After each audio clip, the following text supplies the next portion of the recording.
বলো কিসের নেশায় তোমরা যে আজ উল্টো পথে চলো।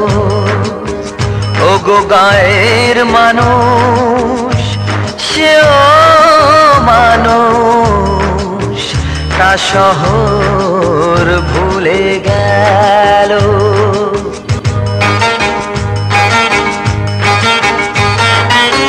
তোমাদের পোশাক দেখে লজ্জা লাগে ভাই, শরমের বালাই সে তো এই শহরের নাই। বাংলার ধুতি শাড়ি ভুলেছে আজ বাঙালি, বাংলার ধুতি শাড়ি ভুলেছে আজ বাঙালি। সব জানো সাহেব বিবি বাংলা কথা বলে না। এসেছি নতুন দেশে কায়দা কানুন জানি না।